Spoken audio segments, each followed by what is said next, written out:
Kunjungan ke Perpustakaan Nasional dilakukan dari pukul 8 sampai 14 WIB.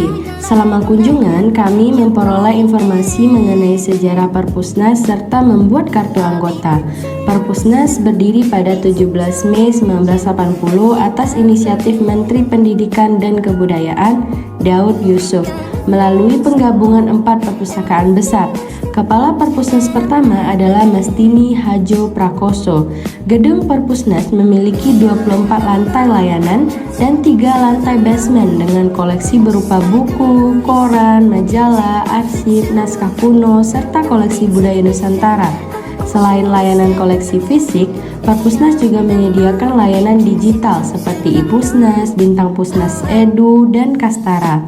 Pendaftaran anggota dapat dilakukan di lantai 2 menggunakan KTP atau KK.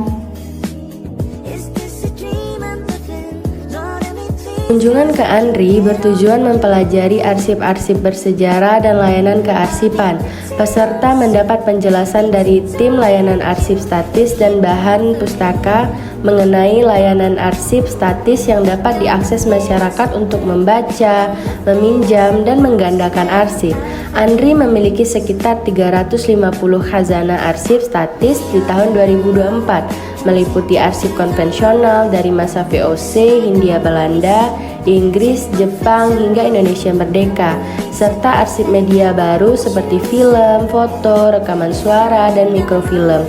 Dalam melakukan penelitian arsip, pengunjung dianjurkan menyiapkan informasi dasar, yaitu 5W1H, dan memanfaatkan berbagai referensi sebagai langkah awal penelusuran arsip.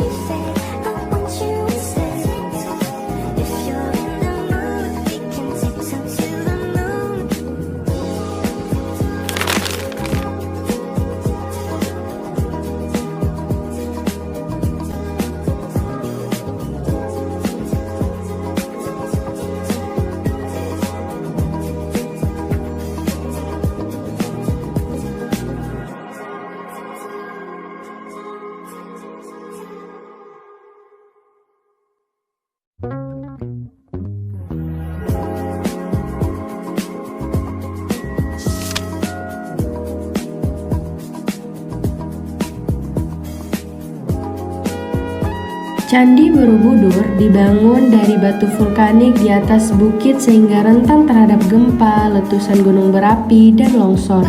Bagian kepala arca menjadi bagian yang paling mudah rusak sehingga terus dipugar oleh para arkeolog. Pembangunan candi dilakukan dalam 5 tahap dengan teknik interlock atau saling mengunci tanpa perekat. Pada tahap akhir ditambahkan pondasi yang menutupi sebagian besar relief Karma Wibangga. Dalam proses pemugaran digunakan timbel untuk memudahkan pemasangan batu dan brajalepa untuk menutup sela-sela batu agar tidak dimasuki air. Pengunjung hanya diperbolehkan naik hingga tingkat 9, sedangkan 10 digunakan sebagai tempat ibadah umat Buddha.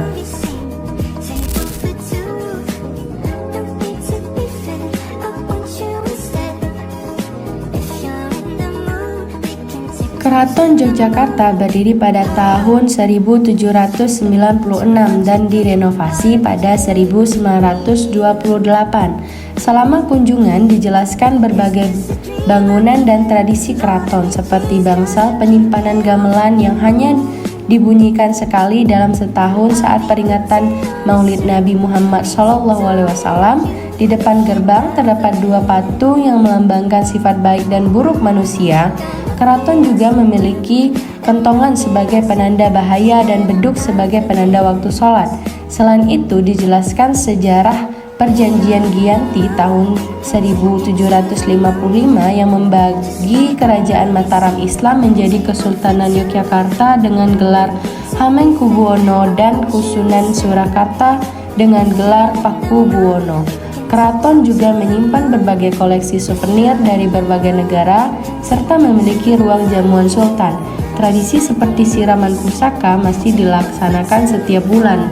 Suro untuk membersihkan pusaka keraton, sementara abdi dalam tetap menjaga tata krama dan tradisi, termasuk menghormati sultan dan tidak memakai sendal pada hari Selasa dan Kamis. Dahulu kereta kencana digunakan dalam pernikahan putra-putri sultan, namun kini telah digantikan dengan kendaraan modern.